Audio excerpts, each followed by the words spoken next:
4 साल पहले जब मैंने रॉबर्ट कियोसाकी की सबसे बेहतरीन किताब rich dad poor dad, cash flow quadrant और गाइड टू इन्वेस्टिंग बुक्स को पढ़ा तो एक बात मुझे समझ आ चुका था कि असल में अमीर वो नहीं है जो दिखता है।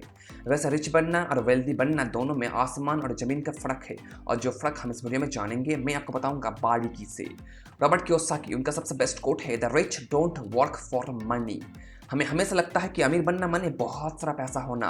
देख देख उसकी कार देख, कमाल का है ना, सारे के सारे ब्रांडेड कपड़े उसने पहना है, हाथ में घड़ी लाखों का है, इसके पास बहुत पैसा है, बहुत अमीर है ये बंदा। पर ये हमेशा सच नहीं होता। एक बात हमारे देश में बहुत लोग बोलते हैं, जो आपको भी पता होगा शायद। लोग बोलते हैं कि जिसके पास पैसा होता है वो दिखाता नहीं, और जो दिखाता है उसके पास होता नहीं। ये काइंड ऑफ सच भी है। रॉबर्ट कियोसाकी यहाँ पे कहते हैं कि जो अमीर इंसान है उसके पास बहुत सारा पैसा है, हाँ है, पर जो वेल्दी इंसान है उसे कभी भी चिंता करना नहीं पड़ता अपने खर्चे के बारे में। वो चिंता नहीं करता पैसे के बारे में कभी भी। ये कॉन्सेप्ट पहली बार में हजम होना थोड़ा मुश्किल होगा, पर मैं आपको समझाऊंगा। बहुत बहुत सारा पैसा होना एक कमाल का चीज़ है, और कभी भी पैसे के बारे में चिंता ना करना आई थिंक उससे भी अच्छा चीज़ है। माने कैसे मैं अपना खर्चा चलाऊंगा, इस महीने कैसे मैं बिल्स भरूंगा, ये सब वेल्दी इंसानों को इन सब के बारे में चिंता करना नहीं पड़ता। और एक बात ये भी है कि वेल्दी इंसान हमेशा वेल्दी रहते हैं, और अमीर बस कुछ ही समय के लिए अमीर रहते हैं। वेल्थ जनरेशंस तक रहता है, उनके बच्चे उनके बच्चे उनके बच्चे भी उसका लाभ उठाते हैं, क्योंकि उनके पास एक सस्टेनेबल सोर्स ऑफ इनकम होता है जो उन्हें हर महीने पैसा कमा कर देता है, कैश फ्लो के रूप में। एक्टिवली काम ना करके वो लोग वेल्दी इंसान हैं। हाँ, वो सारे लोग काम करते हैं, पर इस वजह से नहीं कि उन्हें काम करना पड़ेगा, इस वजह से उन्हें काम करना पसंद होता है, अच्छा लगता है, इसलिए वो लोग काम करते हैं लाइफ टाइम तक। वो लोग वेल्दी इंसान हैं। पर अमीर बस कुछ ही साल के लिए अमीर रहते हैं, या फिर अपने रिटायरमेंट तक बस। जब तक उनके पास पैसा होगा तब तक वो इंसान अमीर रहेंगे, और फिर वो मिडिल क्लास या फिर गरीब बनते जाएंगे।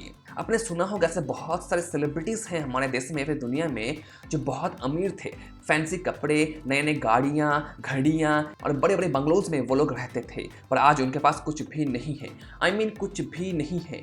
उनमें से कुछ ने तो बैंकरप्सी के लिए भी फाइल कर दिया था कि मैं कंगाल हो चुका हूँ, मैं कर्ज में डूब चुका हूँ, प्लीज़ मुझे छोड़ दो, प्लीज़ छोड़ दो, मेरे पास पैसा नहीं है। जो लोग लॉटरी जीतते हैं उनका हाल भी कुछ इस तरह होता है। ऐसे बहुत सारे एग्जाम्पल्स हमारे देश में हैं, आप शायद जानते हो। ये सब लोग अपने उस लाइफस्टाइल को संभाल नहीं पाते, और धीरे धीरे मिडिल क्लास या फिर गरीब बनते जाते हैं। ये लोग अमीर हैं, वेल्दी नहीं। अगर ये लोग सच में वेल्दी बनते तो इनका हाल ऐसा कभी नहीं होता। वैसे कुछ सेलिब्रिटीज़ ऐसे हैं जो वेल्दी इंसान हैं, उन्होंने अपने अमीरी को वेल्थ में कन्वर्ट कर दिया है, इन्वेस्ट करके या फिर बिजनेस खड़ा करके। अगर सिनेमा इंडस्ट्री बंद पड़ जाता है या फिर कुछ भी होता है उनके काम से तो उन्हें कोई फर्क नहीं पड़ेगा, उनका व्यापार, उनका निवेश उन्हें बचा लेगा। वो लोग सच में वेल्दी इंसान हैं। अब हम एक रियल लाइफ एग्जाम्पल लेंगे इसे और बेहतर तरीके से समझने के लिए। उससे पहले अगर वीडियो पसंद आ रहा है तो इसे लाइक कर दो, और चैनल पे नए हो तो अभी सब्सक्राइब कर लो। कर दिया तो फिर आगे बढ़ते हैं, चलो।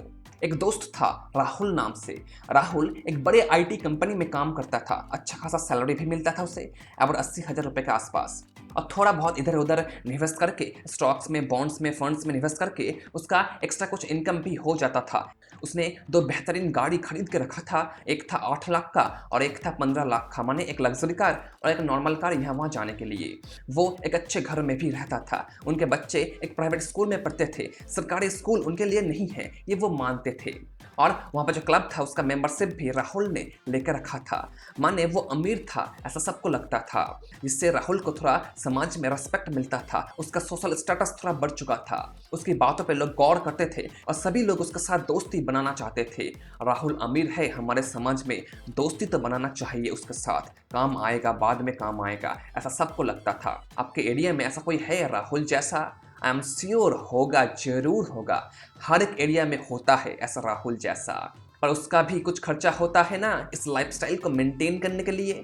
उसने जो 2 गाड़ी खरीदा है उसका ईएमआई उसे भरना पड़ रहा है, जिस फैंसी घर में वो रहता है उसका मॉर्गेज पेमेंट भी उसे करना पड़ रहा है, उसे अपने कमाई का एक बड़ा परसेंटेज टैक्स में देना पड़ रहा है, और इंश्योरेंस वो तो चाहिए ही, एटलीस्ट हेल्थ इंश्योरेंस तो चाहिए ही।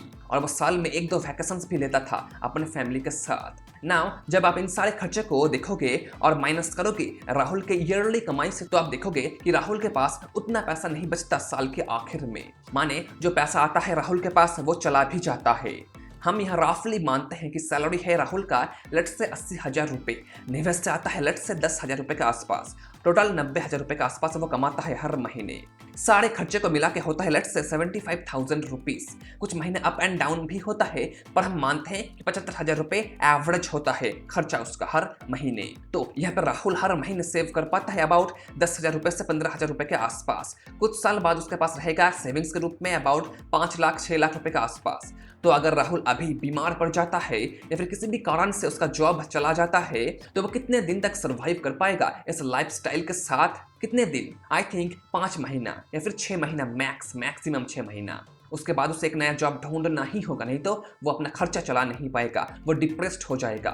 माने दोस्तों, राहुल को हर महीने ये चिंता करना पड़ता है कि मैं अपना खर्चा कैसे चलाऊंगा, मैं बिल्स कैसे चुकाऊंगा, हर महीने वो चिंता करता है। पर वेल्दी इंसान जो है ना, उसे चिंता करना नहीं पड़ता, जैसा रॉबर्ट कियोसाकी बोलते हैं।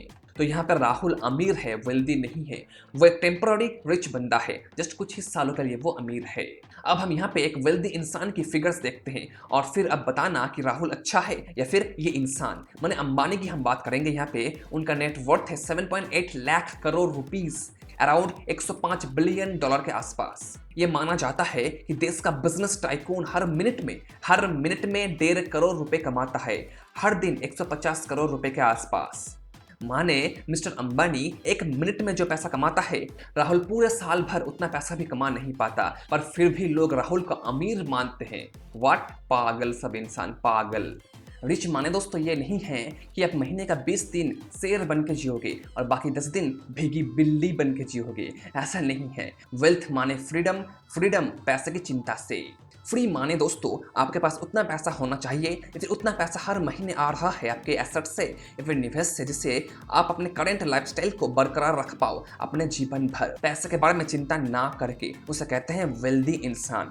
मिस्टर अंबानी को 1.5 करोड़ रुपए कमाने के लिए एक्टिवली काम करना नहीं पड़ता, उनका एम्पायर ही काफ़ी है उनके लिए। अगर ये राहुल बीमार पड़ जाता है फिर नौकरी छोड़ देता है, तो ये राहुल अपने लाइफस्टाइल को मेंटेन कर नहीं पाएगा। पर एक वेल्दी इंसान, उसके लिए कुछ प्रॉब्लम नहीं होगा अपने इस करंट लाइफस्टाइल को मेंटेन करने के लिए। पर सवाल ये आता है कि इतना बड़ा कारोबार बनाना क्या बच्चों का खेल है? अरे भाई, तुमको किसने कहा कि तुम्हें भी इतना बड़ा साम्राज्य बनाना होगा?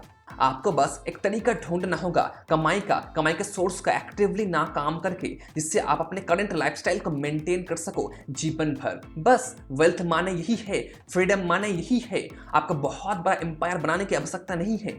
वेल्थ माने फ्रीडम है और फ्रीडम आता है एक्टिवली ना काम करके। वेल्थ पैसा से नहीं, समय से नापा जाता है। आपके पास जितना फ्री समय होगा आप इंसान उतने वेल्दी हो। वेल्थ समय से नापा जाता है, ये कभी भूलना नहीं। दोस्तों, जब एक व्यापार किसी को हायर करता है, काम पे लेता है, तो वो क्या करता है? वो उस इंसान के समय और मेहनत को खरीदता है कुछ पैसा देके, जो उसके पास अभी नहीं है। समय सबके पास लिमिटेड है। वेल्दी इंसान किसी दूसरे के समय को खरीदते हैं और काम पे लगाते हैं अपने। वेल्दी इंसान माने ये नहीं है कि आपका वेल्थ है 100 बिलियन डॉलर के आसपास। नो, अमीर इंसान के लिए ये उतना मैटर नहीं करता, पर मैटर करता है cash flow, monthly cash flow. और हर महीने वो कितना पैसा कमाते हैं अपने निवेश से, अपने बिजनेस से या फिर अपने एसेट्स से। सभी अमीर लोग सबसे पहले कैश फ्लो पे फोकस करते हैं और फिर अपने नेटवर्थ पे फोकस करते हैं। नेटवर्थ उनके लिए उतना महत्वपूर्ण नहीं होता, वो फोकस नहीं करते। फोकस करते हैं हम आम इंसान। देखो उसका नेटवर्थ देखो, 100 बिलियन डॉलर, उसके पास कितना पैसा है ना। पर अमीर लोग अपने गोल्स पे फोकस करते हैं, कैश फ्लो पे फोकस करते हैं, क्योंकि दोस्तों cash flow is the king. आप मानो या फिर ना मानो, but cash flow always will be the king.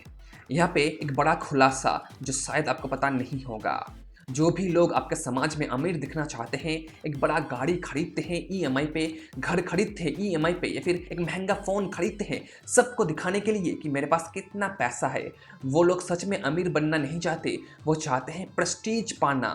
हाँ, सोशल स्टेटस वो लोग पाना चाहते हैं कि लोग बोले कि देखो उसके पास कितना पैसा है, हाँ वो बहुत अमीर है, हाँ वो बस प्रेस्टीज चाहता है। और उसे भी पता है और हमें भी पता है कि उसका वो फट रहा है। हाँ वही चीज़ फट रहा है ईएमआई भरने में हर महीने। ये लोग हमेशा बात करेंगे कि मैंने आज ये खरीदा है, देखो मैंने नया कार लिया है, चलो घूम के आते हैं। और मेरा जो कोट है ना वो 10,000 रुपये का है, बहुत महंगा है। ये सारे लोग हमेशा बात करते हैं कि हमारे पास क्या है, पर उन सबको मेंटेन करने के लिए कितना फट रहा है उसका ये बात नहीं करना चाहते। प्रेस्टीज चाहिए, बस प्रेस्टीज चाहिए और कुछ नहीं। जो इंसान दिखाता है उसके पास होता नहीं, और जिसके पास होता है वो दिखाता नहीं, ये तब जानते ही हो। तो मेरा सवाल आपसे ये है कि आप राहुल बनना चाहते हो या फिर एक वेल्दी इंसान जिसे पैसे के बारे में कभी चिंता करना नहीं पड़ेगा, अकॉर्डिंग टू रॉबर्ट कियोसाकी। इस वीडियो के ऊपर मैं एक सिक्वल वीडियो भी बनाऊंगा जहां मैं आपको बताऊंगा कि फेक रिच को कैसे आइडेंटिफाई करना है आपके समाज में, क्योंकि ऊपर ऊपर से सभी लोग सेम दिखते हैं, पर फेक रिच के पास कुछ ऐसे ऐसे चीज होते हैं जिसे समझ के आप जान सकते हो कि ये बंदा फेक रिच है, इसके पास उतना पैसा है ही नहीं, ये कंगाल हो चुका है। आप जान पाओगे उस वीडियो को देखने के बाद। तो इसी बात पे इस वीडियो को अभी लाइक कर दो और चैनल को अभी सब्सक्राइब कर लो, वो वीडियो बहुत ही जल्द आएगा दोस्तों।